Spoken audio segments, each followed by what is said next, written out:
కర్ణాటక ప్రభుత్వం కీలక నిర్ణయం తీసుకుంది.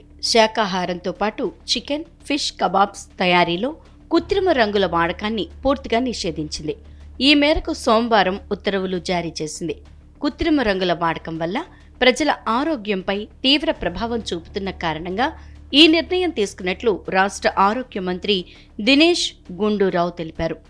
కృత్రిమ రంగులు శరీరానికి హానికరమని, ఇవి ఆరోగ్యానికి ప్రతికూల ప్రభావాలని కలిగిస్తాయని ఆయన అన్నారు. ప్రజల ఆరోగ్యాన్ని దృష్టిలో ఉంచుకుని నిషేధం విధించినట్లు తెలిపారు. నిబంధనలను ఉల్లంఘించిన వారిపై కఠిన చర్యలు ఉంటాయని హెచ్చరించారు. 7 ఏళ్లు జైలు శిక్ష, 10 లక్షల రూపాయల జరిమానాలతో సహా తీవ్రమైన చర్యలు తీసుకుంటామని స్పష్టం చేశారు. కాగా గోబీ మంచూరియా, కాటన్ క్యాండీ విక్రయాలపై కూడా కర్ణాటక సర్కార్ ఇటీవలే నిషేధం విధించింది. ఆకర్షణీయంగా కనిపించడానికి ఈ పదార్థాల్లో కృత్రిమ ఫుడ్ కలర్స్ ను వాడుతుండటమే కారణంగా తెలిపింది.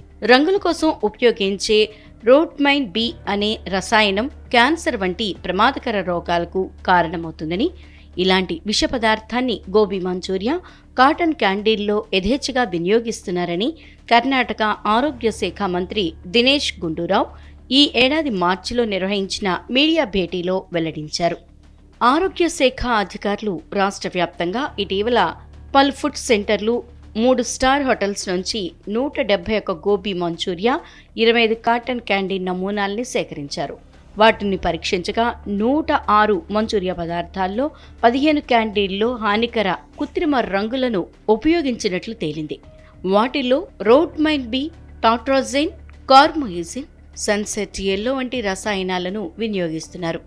ఇవి ఆరోగ్యానికి హానికరమని పేర్కొన్నారు. రంగులు వినియోగించిన గోబీ మంచూరియా, కాటన్ క్యాండీల్ని నిబంధనలు ఉల్లంఘిస్తూ విక్రయాలు చేపట్టే వారికి 7 ఏళ్ల జైలు శిక్షతో పాటు 10 లక్షల జరిమానా, లైసెన్సును రద్దు చేస్తామని మంత్రి తెలిపారు.